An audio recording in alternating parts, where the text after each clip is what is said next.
What's up? Today I'm going to show you how I personally believe it's going to be possible to outcompete your entire competition in dropshipping. And the way that I personally believe it's going to be possible to outcompete everyone is the offer. If you could learn only one thing in this video, then I feel like I've done my job.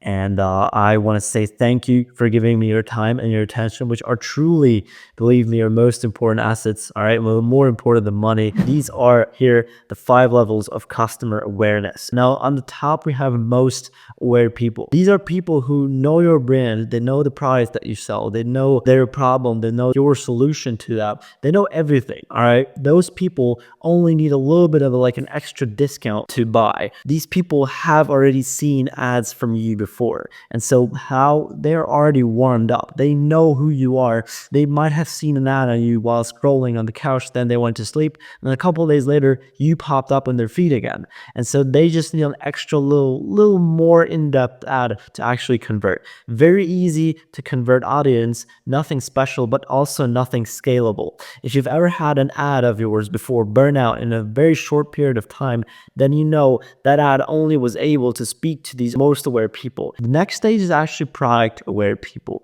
Now, these people actually know their problem, know the solution, know that they need to solve it, and they know the product. They already know that they're going to take the product that you sell. However, these people are actually looking at different competitors. And then obviously there's going to be more of these people. So product aware people are a much bigger audience than most aware people. And so that's why product aware people need a little bit of deeper, more marketing to actually convert them and to get them to make a purchase and to leave their money on your store. Now, moving to the next stage is solution aware people.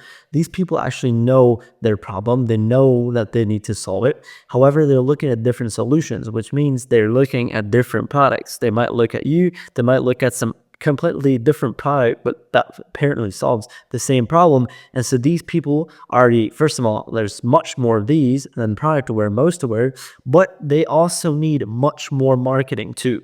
So these people, right, they need a lot of marketing. You not only need to convince them that you're the best competitor, you also need to convince them that your product, your solution is better than the other ones. And so this is why it's super important to like actually know what you're doing on the creative side of things. However, today we're only going to cover the offer. All right. And then there's problem aware people, which are even a stage further. These people are a huge audience, right? These people only know that they have a problem, but they have no clue how, and even that they have to solve it, right? They just know, hey, I feel like shit. All right, I don't know, should I solve this or not? I don't know how to approach it. They have no clue. You need to help them. You need to guide them through the process, and you need to have like a completely thought through marketing approach, and completely different. For example, like you need to speak to problem aware people completely differently than you would speak to product aware people. And obviously the offer that you're going to run is going to be completely different for problem aware people than for product aware people. Keep this in mind because this is very important. It's very important that what the difference in the offers is that you show to people based on what kind of people and audience you actually want to speak to. And at the very bottom is the hardest one, the biggest audience, which is unaware people. These people don't even know that they have a problem, which means you need to create the problem. And so this one is really difficult in the marketing, but also when it comes to the offer. And ideally, and this is why it's called a cold friendly offer, because a cold friendly offer, the perfect offer, right, in theory, is able to convert exactly these unaware people, this very completely unaware audience, for people that have no idea that they even have an issue, that you need to guide through the whole process. You need to create a problem, then introduce them to the solution, then say why your product is the best solution out of all the others, then say why your competitor, but why you are better than your competition, and then most aware, you need to actually like give them an actual discount, actual push to make them convert. And so this is a whole like sales funnel basically. And you can, for example, for unaware people, you cannot sell them instantly from your ad to the product page. That's not going to work, right? That max only works for a solution or problem aware people. Unaware people need more steps between they buy. And so this also applies to the offer rerun. And so that cold friendly offer essentially is an offer which is able to convert these unaware audiences. And it's very difficult to get to the stage that you can actually convert these unaware people. Now, what's super important to understand is that some offers cap at different revenue points. I've had that happen to me before. Everything on my ads side looked very good, and I scaled a little bit. And so when I actually started to scale, I realized my conversion rate dropped. So I thought it was my ads, right? I thought, my ads didn't speak to a very unaware audience. However, I just implemented one change. I just changed up the offer and then it worked again. All right. And then I was completely not only more profitable because I had a higher AOV and, same costs of goods, which, gave me better margins immediately, but also gave me a higher conversion rate for some reason. And so that's when I really realized that the offer is actually one of the most important things in your whole e-com process. And if you have a cold friendly offer, that is the way of how to outbid and how to compete, beat competition now, because you can't compete on your product anymore, right? There's thousands of people selling the same product. You can't have better benefits, especially if you're drop shipping. You're not going to be able to have a little bit of better benefits or a little bit of better, let's say you're selling shampoo. There's no way, right, that you can compete on having a better shampoo. No way. So you have to compete with your offer. You have to compete with your marketing.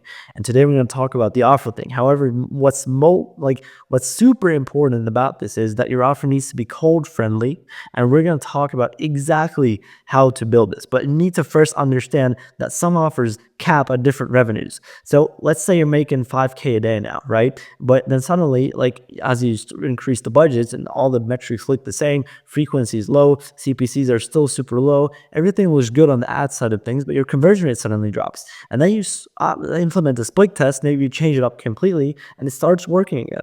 And so this is what you need to understand is if you actually are not able to scale further, it might not be the ads, it might actually be the offer. So the offer is a very important topic that I believe is not talked about enough in the ecom space, especially on ecom YouTube, dropshipping YouTube. So now I want to get into and show you how exactly I would go ahead and build and craft these offers. So first of all, you need to have an extremely high average order value, and you need to be profitable upfront. You need to have at least a $50-$60 margin, right? So this is super high, and you in order to scale long term, and this is obviously this is not just random pump and dump dropshipping stuff. If you want to survive with your store long term, you need to have more margin than your competition, and the only way of having that is to have a higher average order value, right? You need to make at least 50-60 profit after every single sale that you can then spend back in your ads. Because what that's going to do is, if you obviously have higher margins and make more profit per sale, you can spend more per customer, which means you can scale much higher because you can deal with your CPAs rising. And so this is how I will scale competitors, by having, first of all, a higher AOV. And so to pull this off though, right, to pull off a higher AOV than all the competitors, obviously you need to give them enough value, because then if you just more expensive, but your website is looking the same, your messaging is the same, your marketing is the same, then no one's going to buy from you. So you need to still, whilst being the most expensive one in the market, still make people feel like it's a steal to buy from you, and still make people feel like they're getting more than what they pay for. And this is a super hard thing to actually pull off, I know. However, there's a couple of ways which I want to get into now that you can actually do this, replicate this. First of all, offer structure. You need to have a structure which resonates with your audience the most. So this is called product market fit, is when you actually find a connection between what the market needs and actually what your offer and product provides. If you can connect those two, you have product market fit. And that is the first step of having that, is to have an offer structure basically which works. So you could have a buy one get one free. You could have a buy one get one free gift, right? You could have a bundle discount. You could have low upfront, high shipping, all this kind of stuff. There's a lot of ways of how you can actually run different structures. And what I personally would not do, for example, nowadays is to just have like a 50% discount. Like that's the type of stuff that used to work 5, 10 years ago. Obviously now that doesn't work anymore. Strategies have changed, everything has changed. And so just running a normal basic discount, that's the weakest structure. It's also a structure. However, that's the weakest structure that you can actually go ahead and run in ecom. So be aware of that and actually, first of all, have a structure. And the structure has to make sense for the product you sell. So you can't just simply go ahead and like sell some, like a buy one, get one free if you're selling, like if you're selling something that just doesn't make sense to buy multiple of. You can't sell a volume discount, you can't sell buy one get one. That doesn't make sense. So whatever you sell, it has to make sense for your product, the offer that you run with it.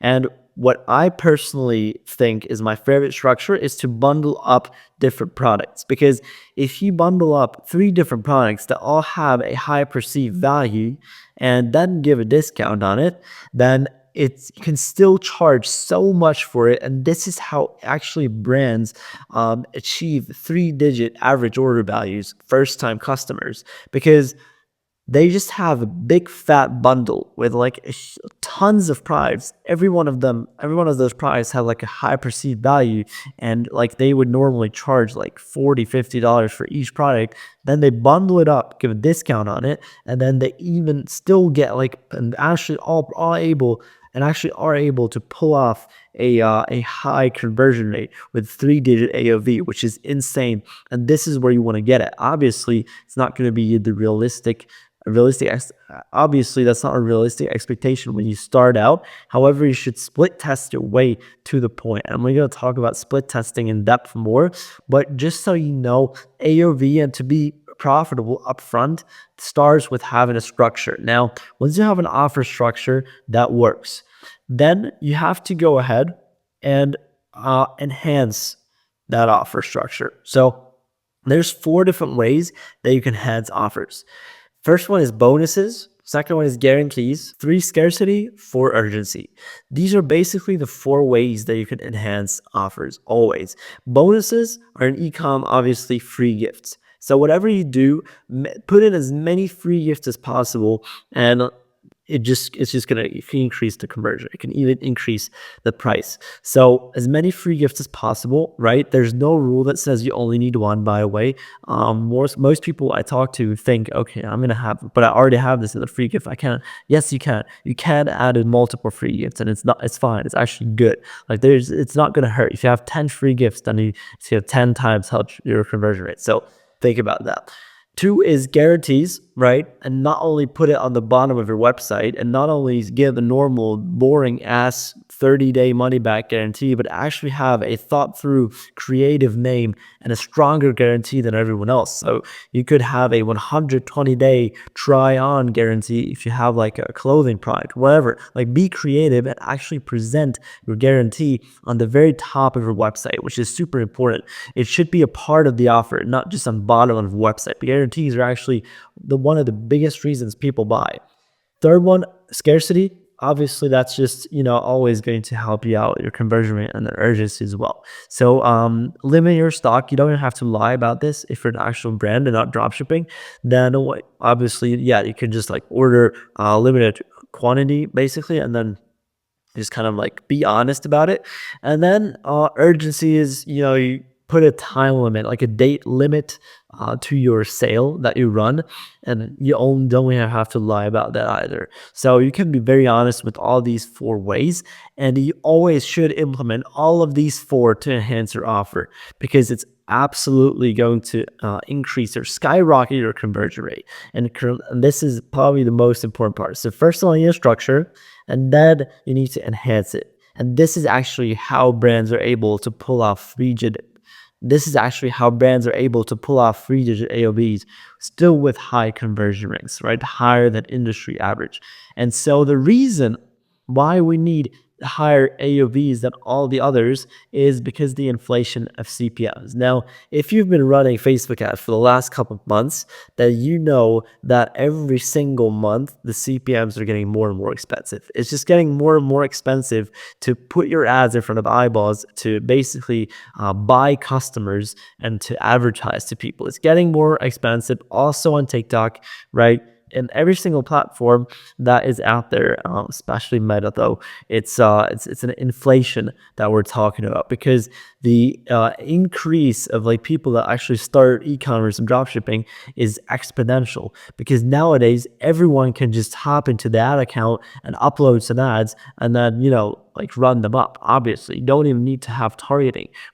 Like all of my ads are running in broad targeting. I don't use any interest on Facebook anymore. So Facebook is spending millions a month to make it easier for babies, like for like literal kids could go ahead and like run Facebook ads nowadays. So it's super easy, which means that everyone's going to do it. So the barrier to entry is super high because everyone's doing it and no one's making it work. But that doesn't matter because still everyone is running the ads. So CPMs, obviously, if demand is going up and supply is staying the same, then obviously the price makes sense for Facebook to raise their prices to charge for ads. So the cost per 1,000 impressions has inflated and is still inflating as we speak. And so in order to combat this, right, because this is not going to stop happening, need to have higher average order values than everyone else, right? This is basically the reasoning of why, of the first point that I talked about, which is the higher AOV, and that you need to be extremely profitable upfront. This is why. So the third thing that I actually want to talk about more specifically is the only way to survive is to be either the most expensive one or the least expensive one in the market, right? You're going to get sales if you're the most expensive one or the least expensive one. Now, obviously, there's major differences between these two approaches. And if you're the least expensive one, yes, you're going to get sales because people think, oh my God, yeah, this is the least expensive one, I'm going to go with this one. But there's a couple of problems with that. First of all, you're going to attract the lowest quality customers possible. Like those are the types of customers, if you're the cheapest one, if you charge $20 for your product, you're going to get $20 customers. Like that's reality. And that's at the end of the day, like the cheaper your prices are, the lower quality your customers are going to be, because that's what you attract. And then those customers are those customers are more likely to refund, to give you headaches and all that kind of bullshit, right? That's number one. Number two is that your margins are so terrible that you're not going to be able to scale at all. All right, so this offer is going to cap at a very early revenue point, not even because your conversion is going to get down, but just because your CPAs are going to rise up and you can't, like, there's nothing you can do. And number three is then there's going to be the next dummy that's just $1 cheaper than you, and then you get no sales again. So these are the three main issues with being the least expensive one. Now, let's look at the upsides of being the most expensive one. First of all, your margins are so good that you can spend more than everyone else in ads, which means you have like the app platforms have no chance, because you're the one spending the most, than to give you the highest traffic quality possible, which then means your conversion rate is also going to get higher than everyone else's, and you can sleep better because you're making so much money. All right, so this is really the biggest upside of being the most expensive one. And as I said before, though, it's not as easy as to just have the same store and just basically like the least expensive one, just raise your prices. It's not that easy. You need to pull it off. You need to have, first of all, such a strong marketing, such a like crazy strong good offer, right? And such high quality store images, like so much social proof and so much trust, right, to pull this off. But if you do, then you're going to experience all these benefits. And obviously it takes work, it takes money, it takes time, it takes good word of mouth, and you develop this with time if you actually get customers. And then you're able to raise your prices continuously. You're not going to be able to get into the market as someone and be the most expensive one. Not gonna be able to pull that off. Yes, you can pull that off if you're the least expensive one, but who guarantees you that tomorrow not the person XY is hopping into the market and just like $2 cheaper than you, and then your sales go back down to zero because now all the competition is buying from them. So this is what you need to understand. You need to work yourself up to the way of being the most expensive one instead of trying or hoping to be or just surviving, staying above the water as the least expensive one in the market. Now, next topic which I want to talk about is conversion rate optimization, right? Conversion rate is a very, very, very, very interesting topic, and there's a million things, honestly, that play into how high your conversion rate is. However, this is something which specifically has nothing to do with the offer. So I'm going to talk about stuff that obviously exceeds the offer, because yes, the offer is going to impact your conversion rate the most. However, there's 1,000 other things which have to be in place, especially if you're at a high scale, to optimize your conversion rate even more. Because you're going to realize once you're at a really high scale, it becomes very hard to keep scaling further on because you're going to cap at some point. And then if you get a 30% increase in your conversion rate, that makes a huge difference in your revenue. So there's a couple things. First of all, what I've written down is page speed. And this is a topic which people don't really talk about a lot, but it's so important. Like page speed, that you go ahead and have every single GIF, image, review, like everything on your website load up so damn quickly that the customers have no other choice to buy. And this is kind of like, if you've ever been in sales, this is kind of like the show rate, right? If you ever done sales calls, you know that a very big problem usually is that people don't show up on those calls. And so this is kind of like the e-com version of that, because people who are loading, like let's say they're super impatient, it's loading for half a second, they're gone already. And then another website, right, which loads up immediately, like it loads up always and like so fast that they can't even blink, then yes, might get their sales. And you would be amazed if you saw how many people are actually this impatient. It's not only one or two, it's a lot. And this is going to impact your conversion rate like crazy. All right, so I've seen brutal differences with people actually having a terrible page speed, but they had product market fit, they had all the great offer, cold friendly offer, right? They had an extremely high AOV. Everything was looking good, but they were missing out on so much money just because their page speed was terrible. Because their images were super high quality, but they were too high quality. The speed was terrible, and people who came onto the website, right, they didn't see the first product image, and then 20% of people clicked off. Now, when they fixed that, imagine 20% of more people give you a chance, and they already did have product market fit, which is insane. That's an insane difference. All right, that's just an immediate 20% increase in their sales. And if you're already a brand which makes $1 million a month, that means if you're increasing your sales by 20%, you're already making 1.2 mil. That's insane by just fixing your page speed. All right. Next thing is collection pages. And instead of just, basically sending them to, add product page, that's done.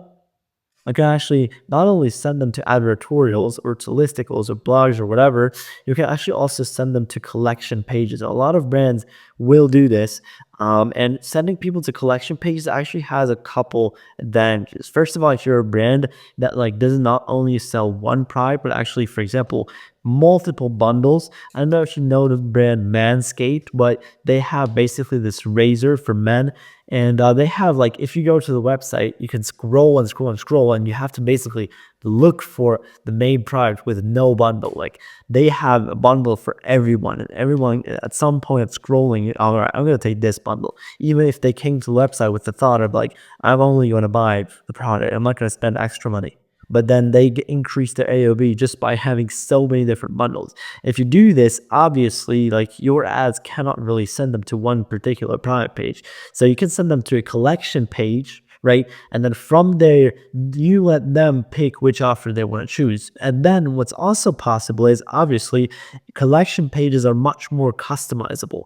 So you can actually decide which bundle, like which offer, which product you put at the top, and what order you show them everything, what kind of images, what kind of text, right? You put on there. All these things are they heavily impact your conversion rate.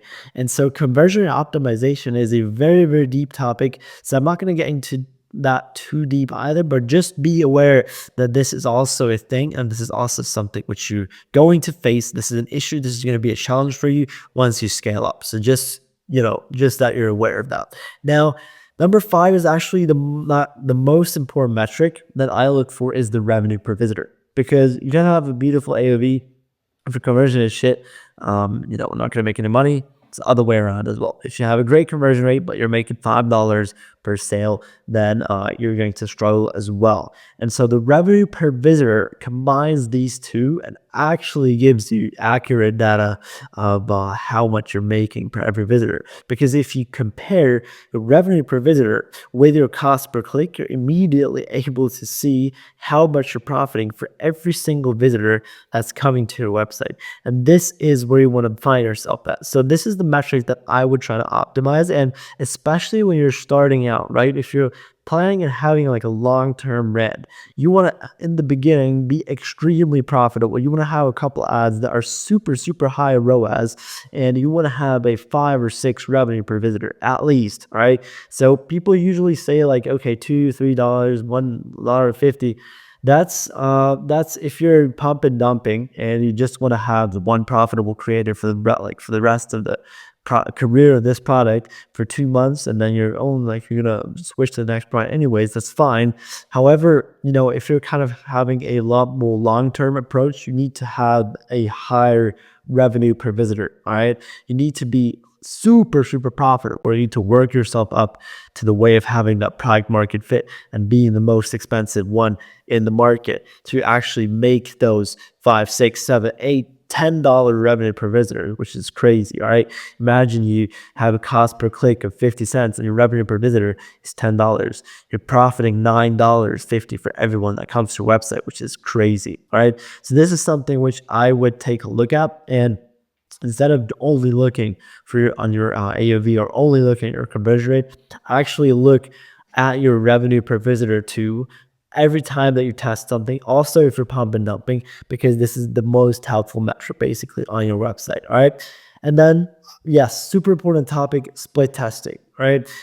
Now, this is something which I always say, but it doesn't matter at all how good of a marketer you are. It doesn't matter how thought through your offer is. But if you don't actually test it and against like actively same traffic quality, if you don't test it against another offer structure, whatever, right, then you won't know for 100% sure. You are not going to be able to tell, because even though you're a very good marketer, which I'm truly 100% sure you are, however, you're still not going to be able to know your audience for every single product, because every single product, every single brand has a different audience. Every single audience, an angle, and person individually reacts differently to different offers. So you cannot guess this, right? This is a structure, and this is a topic which you need to split test. And I know people that split test 5 offers a week. So chances are you're not doing enough. And so the next step, like after split testing, that is actually micro testing. What is a micro test? A micro test is basically a split test where you like really test like the smallest differences between each other. So in the beginning, what you're going to test is like 2 different offer structures. Then you find one that works. Then let's say you find inside of that, you start testing things against each other. So same structure, different free gift, right? Then when you have the perfect free gift, then maybe, different like price points. You're gonna test $5 more, $5 less. Take the winner and then test and this is where micro testing starts, right? So micro testing is then when you for example are so deep into one structure that already works to find to squeeze out the last little profits is to just test 0.99 or 0.97 against or 0.95. And these things do make a big difference at scale. So this is called micro testing. And even though you're probably, if you're not scaled right now or this is not relevant to you, also kind of save this in your brain and try to remember this and pull this back up once you're going to need it, because I'm sure this is something like conversion rate optimization. You're going to need this at some point in your econ journey. I am convinced. And so, yeah, this is basically it. I hope you could learn something from this video. I hope you understood why it's super important to have an amazing offer, right? And how exactly to build these offers. I hope so. If you have any more questions, then feel free to write them in the comments below. I'm going to try to answer every single one of them. And I hope, right, that you can learn something from this video. Again, I want to say thank you so much, right, for giving me your most important assets, which are your time and your attention. And with that being said, guys, I wish you a beautiful day.